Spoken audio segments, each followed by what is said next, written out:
Ever reasonable to restrict constitutional freedoms in the name of fighting terrorism? In our opinion, no. And now the plain truth. As you've seen on our show, the government at times tells you lies. The deception is historic and continuous. The government needs to be exposed because it cannot be trusted to expose itself. We live in exciting and fearful times. Most of you today are not afraid of big crime or big business or big labor. Rather, most of us are most afraid of big government. All right, folks, there is a lot going on right now. Decisions being made that are unprecedented and will have an overreaching impact on what it means to live in the United States of America. Who could want a government that punishes people for speech, that lets its own agents write their own search warrants, that fights wars just to keep the military-industrial complex busy, that debases all you own by printing worthless money and putting it into the stream of commerce, that gives away more than half the tax dollars it collects, and that, despite express provisions in the Constitution to the contrary, permits the president to lock up whoever he wants and to throw away the key. The president saying he can secretly kill Americans and have bags put over our head and have us thrown into black vans to disappear forever. Or look at the TSA and the airports groping people. Look at the drones in our skies. Look at army checkpoints now, the end of posse comitatus. We see the president signing legislation to charge people with felonies if they protest at national security events. You know, people ask, is this martial law? Yes, we've been under a soft form of martial law with secret arrest, warrantless spying, protesters getting beaten up, all of these type of things going on for a long, long time. Now they're telling us torture is good, secret arrest of citizens is good, the government taking over infrastructure is good. They don't deny all this stuff that we warn people about forever being real now. Ron Wyden and Mark Udall of Colorado, two Democratic senators, came out today and said, hey, you know what?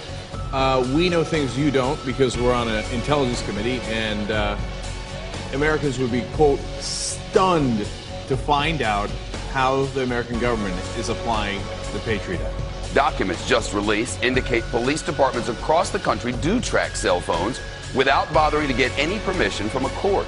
After reviewing 5,500 pages of records, the ACLU says police agencies, large and small, often obtain cell phone data without court permission.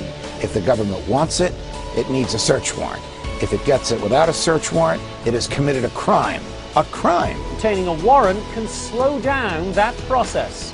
Oh, and it's going to slow the process down if we have to ask for authorization. Have to ask a judge, can we search authorized cell phone records to find a missing person? Call me. A cell phone warrant, it usually took me about 15 minutes. Once you've written one, you've written all of them. You know, warrants are in our Constitution. You need to get a warrant before you search or seize anything. But apparently the Constitution no longer applies. The ACLU saying in the report this has become big business for service providers. The practice is so common that cell phone companies have manuals for police. If my cell phone company is going to give up my information, I think they need to send me a note in the mail, say we gave your information to a third party, because they always tell you we're not going to give your information to a third party. But they also found training manuals, like one from the Iowa City Police Department that says, in quotes, do not mention to the public or the media the use of cell phone technology or equipment used to locate the target subject. The manual also advises not to put this stuff into the police reports. So, doesn't that make you feel safe? Law enforcement is doing something that they know would probably cause public outrage and which they know raises legal questions. So their solution is not to stop doing it. No, of course not. Their solution is just to hide it from you. Unless they suspect me of a crime, the police do not need to follow me. That's why they need probable cause. And people say, what do you have to hide? I don't have anything to hide, but the police don't need to follow me if they have no reason to think that I'm in Al-Qaeda. And by the way, I'm not in Al-Qaeda. You know, it's just another sign of our ever-expanding surveillance state.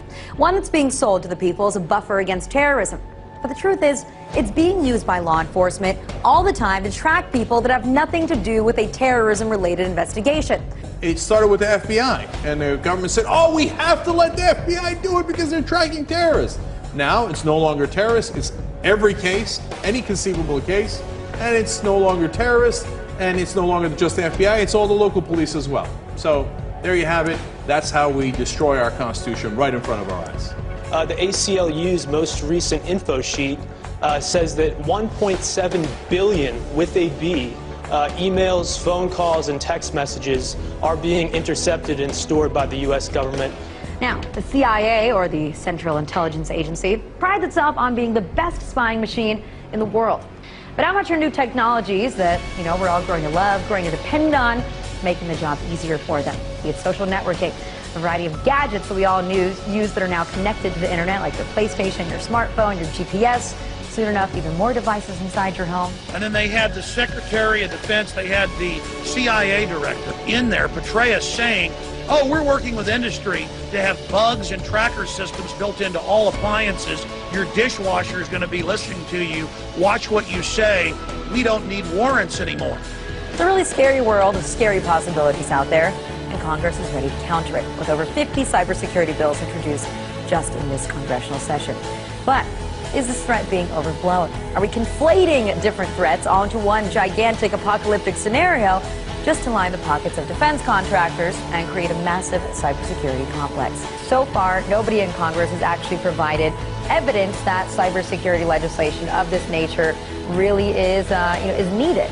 There are a lot of folks who stand to benefit from comprehensive cybersecurity legislation, especially if that legislation comes attached with big spending. Well, if you thought that SOPA and PIPA were bad, just wait until you hear about cybersecurity legislation working its way through Congress. It's called CISPA, or the Cyber Intelligence Sharing and Protect Act, also known as HR 3523. Here, Microsoft, Facebook, Tech America, they're on board. How come? Well, it tells the internet companies, look, our bad. We didn't mean to go after you guys, okay? You're giant corporations as well. We're totally happy with you guys. What we want to do is go after anyone that dares to cross the government, and we know you guys would never make that mistake. Now you might think, come on, are they really going to do that? Hell yes, they're going to do that.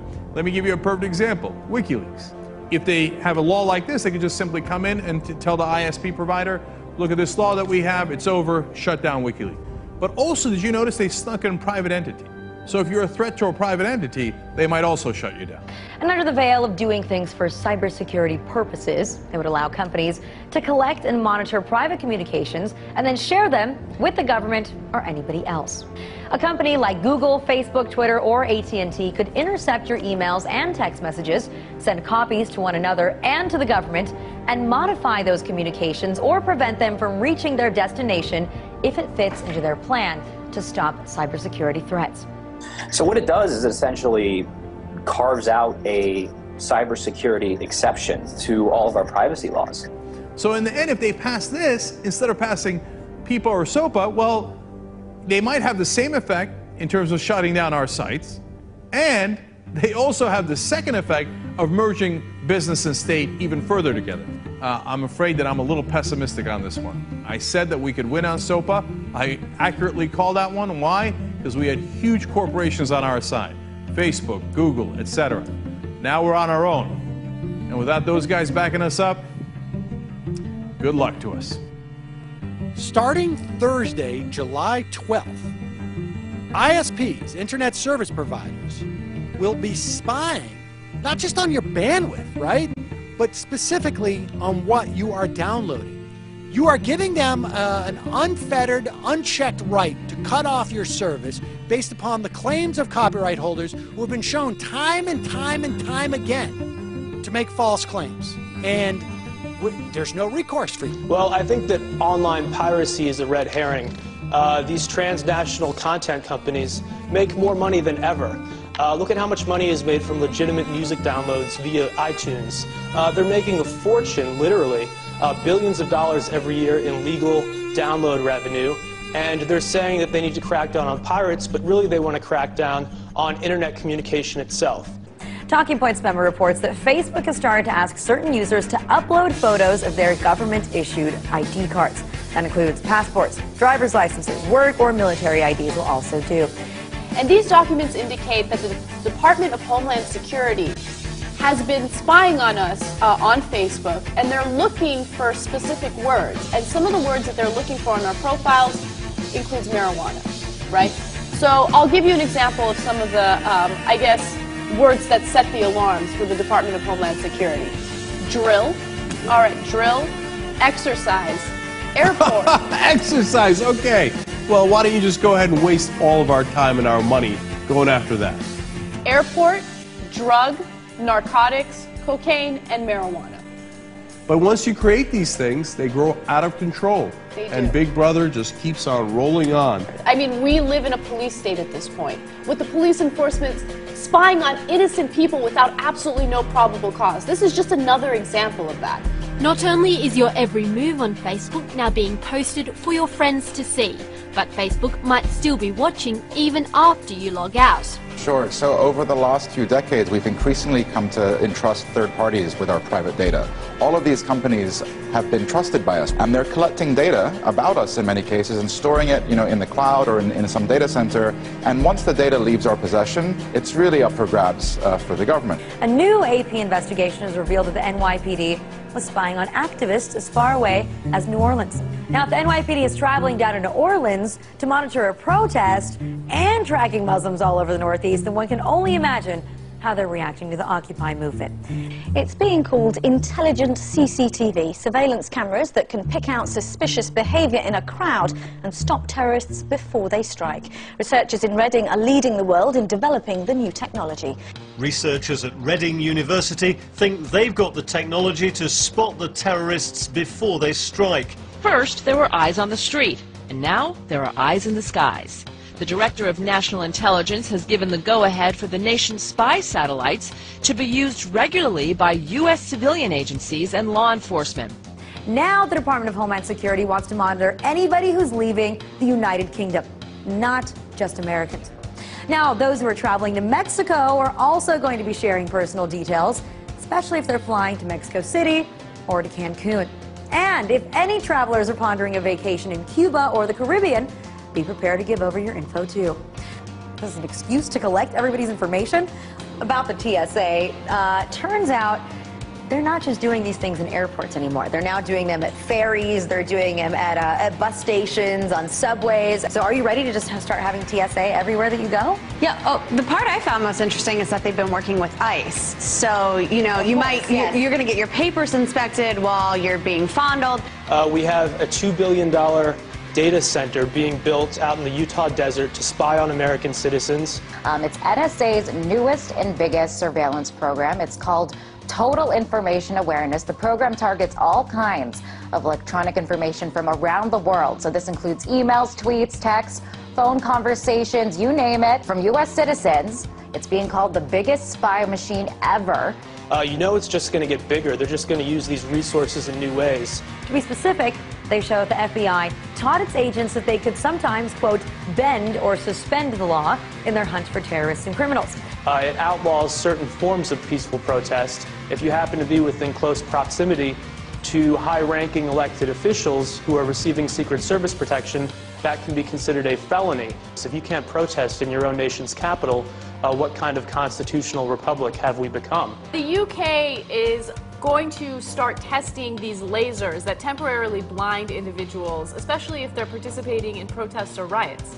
Yeah, in other words, if people start speaking up against the government, we're going to temporarily blind them. When you don't have the right to protest, you don't have much left. Just more proof that your freedom of speech really ain't all that free. In fact, it just might land you on a government list. It gives the military the power to indefinitely detain American citizens suspected, just suspected, not convicted, of some sort of involvement or affiliation with terrorism. It basically means the president, the administration can just say, you're a terrorism suspect, the military takes you away, and we may never hear from you again. Obama had said he didn't want to sign it. Then it turned out he demanded that the provision for secret arrest of citizens and secret killing and torture be added. Is that this means that the military, not our civilian justice system, is going to be in charge. What's wrong with the court system that we already have? Nothing, actually, if you consider the fact that there have been more than 400 people in the last 10 years that have been prosecuted successfully in our federal courts for terrorism-related offenses. Military commissions, on the other hand, only 6 cases. This is part of the problem. The dangers of this overly expansive global war on terror is that anything can now be deemed a battlefield by the administration. ICE is responsible for holding 32,000 people in immigration detention without any charges on a single day. So why are so many of these immigrants actually ending up in jail? Well, you see, it all comes down to money. Private prisons make a killing off of undocumented immigrants because they can hold them in their prisons, allowing the detention centers to meet their financial goals. Private prisons make money off of incarceration. The more people they lock up and the longer they keep them, the more money they make. They're clearly making a business out of rounding people up. The profitability of private jails depends on the prison population continuing to go up.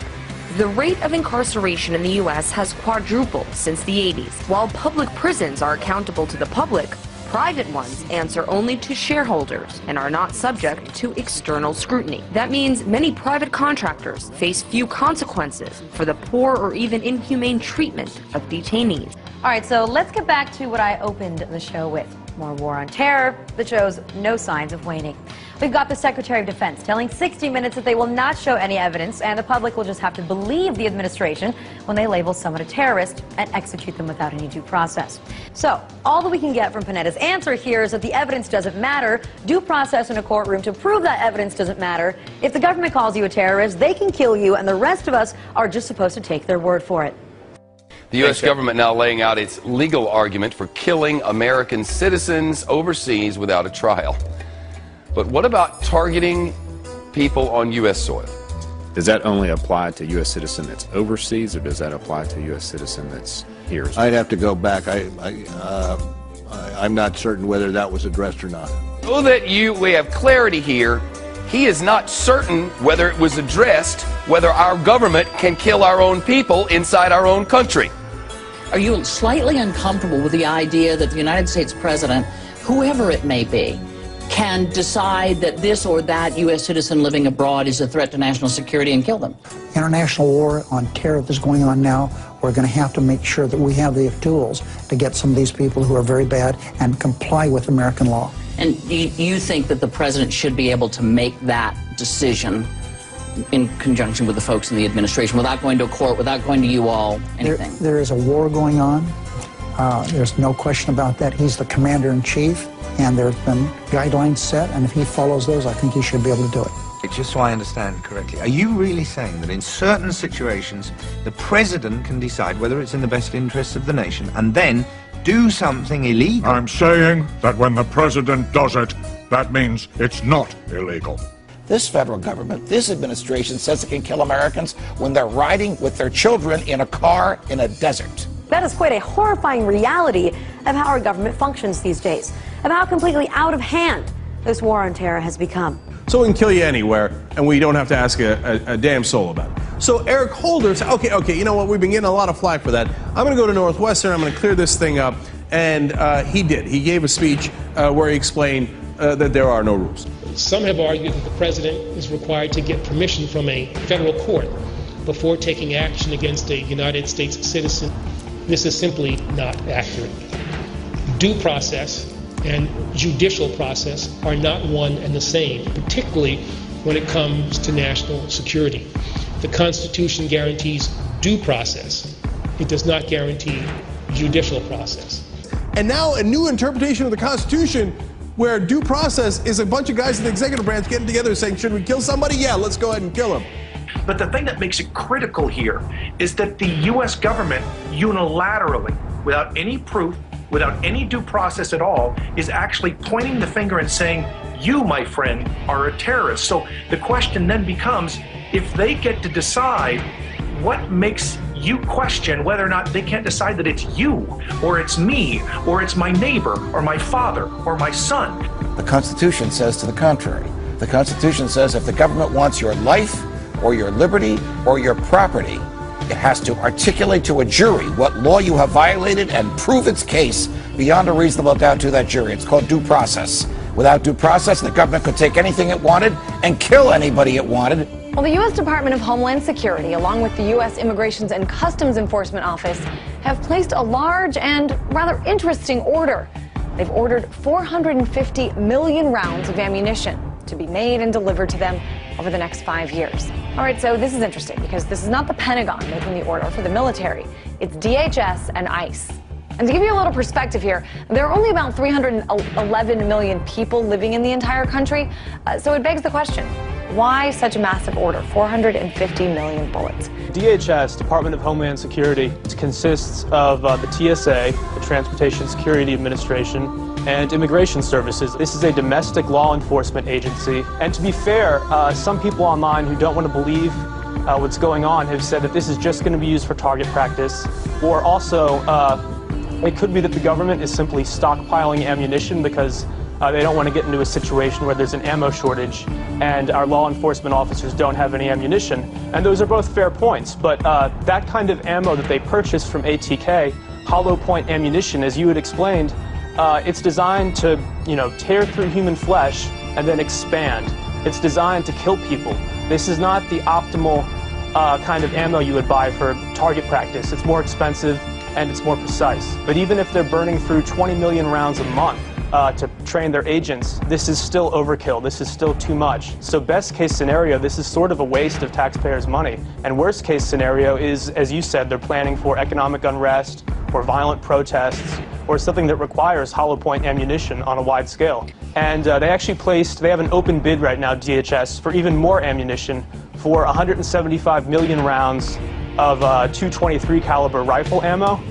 We're rapidly militarizing our domestic law enforcement officers, and I think a lot of people are scared. TSA is scary enough. Wait until they all have guns. Well, I mean, you can't speak back when they're groping you at the airport. Since 2001, the federal government has spent $34 billion on militarizing our local police enforcement. However, several police stations across the country has splurged on some pretty fancy equipment. The Bearcat 3. This is a 9-ton armored vehicle with bullet-resistant windows, gun ports, tear gas dispenser, loudspeaker, and a battering ram on the front bumper. Now, several departments, including the NYPD, are also using mobile watchtowers, giving cops an eye in the sky. Well, they took it one step further and used a DHS grant to get their own weaponized drone. That's right, this $300,000 Shadowhawk drone made by Vanguard Defense Industries weighs 50 pounds and can be equipped with a beanbag launcher and a taser, giving officers the ability to stop a target from the sky. Does the name Shadowhawk sound familiar? That's because they're the same brand that's used by the military in Afghanistan for counterterrorism operations. So why do cops need a tank or a drone? Well, they don't. But if they can get one, then they figure why not. Call me crazy, but these devices need to be left to the military for war situations, not to use against Americans for domestic purposes. And of course, if you throw the words national security or terrorism in there, everyone acts like it's no big deal. Even though these police departments don't need this equipment, they will still use it, and they'll use it for stupid things. Like, for instance, they'll go to they'll raid a party, for instance, right? Or tank. No, but this is happening throughout the country, right? Like, this is a police state. Our police enforcement is militarized, so they'll overreact to stupid situations. And to give all of these agents so much firepower, it really does make you wonder if they know something that the American people do not know about. They're talking about inserting the Army into domestic law enforcement. Senator Lindsey Graham, who supports this bill, says, quote, "The homeland is part of the battlefield, and people can be held without trial, whether an American citizen or not."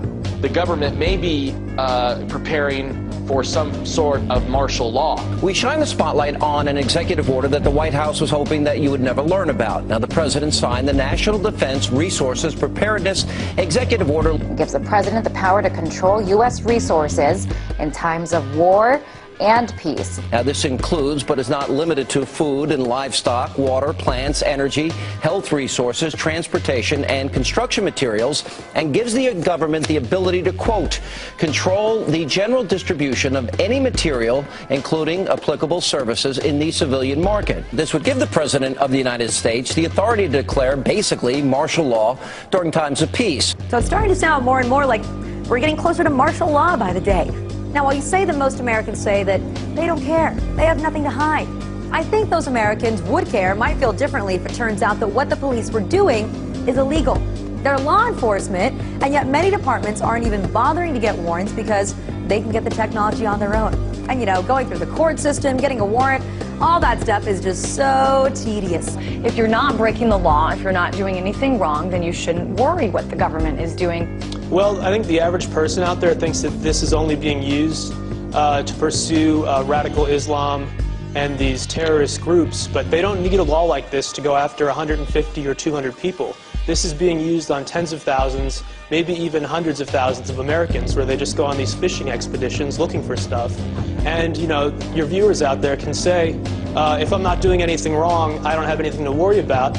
But we've always been told from a young age in school onward that if you're not doing anything wrong, the government in America does not look through your emails. The government does not look through what you're doing. If it's the bad guys, it's those foreign terrorists, that it's okay. It's not like my government would ever do it to me. But guess what?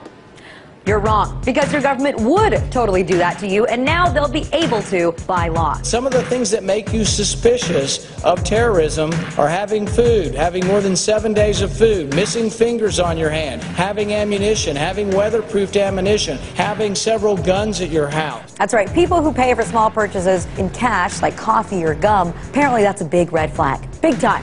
So you should be careful of those that are overly concerned about their privacy. And that is the exact language in the FBI pamphlet. And attempting to shield your computer screen from other patrons, well, that's a sure sign that you're suspicious. We're talking about someone suspected of activities. All right, so despite the fact that there's no relation to any terrorist activity or investigation, the government has decided that they want to keep all that data that they have about you anyway, because you never know when you're going to need it somewhere down the line. But as much as we all want the country to be safe, want the authorities to be on top of it, are we really willing to have the government consider each and every one of us a terrorist?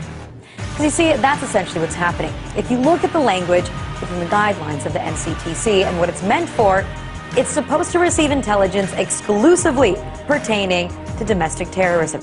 Counterterrorism officials are now allowed to keep tabs on anyone for up to 5 years, even if they have no ties to terror. Are you willing to sacrifice your freedom for liberty? We have let Roosevelt's fear of fear itself overtake us. We have listened to the little voice inside that has said, this will be temporary, this will be precise, this too shall pass. We have accepted that the only way to stop the terrorists is to let the government become just a little bit like the terrorists. But the problem is most people don't know, and those who do know don't necessarily care. Goodness gracious, indefinite, preemptive, or endless detention surely doesn't apply to U.S. citizens unless current or future president says so. Don't you worry a bit.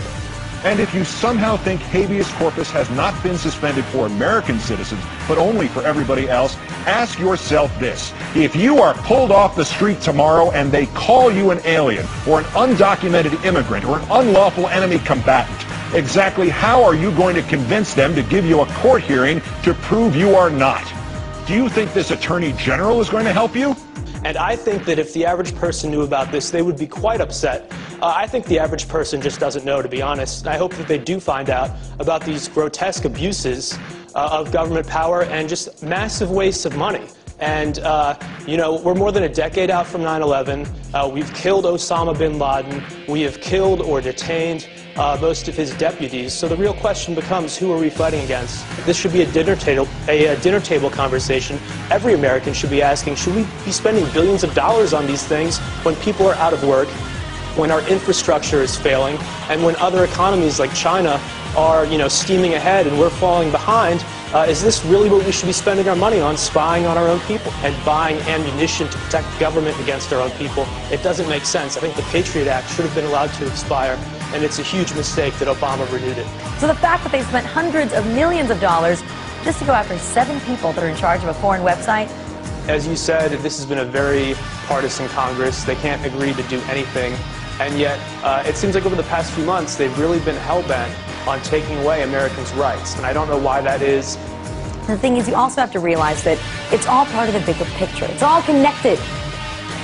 The world around us has been manipulated, coerced in a direction where human life is outweighed by profit. Corporations and bankers now influence the policies, regulations, and even the decisions made by our own governments who have sold us down the river. They took our dreams, our futures. They took them from you, from all of us, and in their own arrogant, condescending fashion, they expect you to roll over and accept it. They pass into law further restrictions on your personal rights and freedoms. They want you to shut up, to keep quiet, keep you alone and all of us divided. Marketing has you chasing an image, telling you what you need to do, what to think and say, how to feel, how to dress, how to be you. Who are you? Do you even know? Can you honestly tell me that you are happy with life as it is defined for you? Open your eyes, it's all out in front of you. Stop trusting these crooked politicians. They don't care about you. They don't care. The will of the people is not a profitable investment. All the while you chase the dream life they created for you, waving it in front of your face like a carrot on a stick. Stop it. Stop being guided through life. We need to quit letting the decisions of a few control the lives of the many. We need to take our future, our children's future, back into our hands. But it's clear that despite the number of people, growing number of people that have come out opposing these bills, the government is going to continue waging its own war without the support of the American people. And even if these bills don't pass, the only threat is the threat of ideas. So guess what, everybody? Say goodbye to that America that you once knew. Our government sucks. So we need to wake up and speak out about these practices before every shred of our privacy is gone. America, the greatest losses to our freedom have come not from someone attacking us, but from the government ignoring the Constitution and the majority letting them get away with it. Yeah, we torture. Yeah, we spy on you. Yeah, we do all of this, but it's no big deal. Get used to it. You know what? We're not going to get used to it. One day, somebody's going to have to make a stand.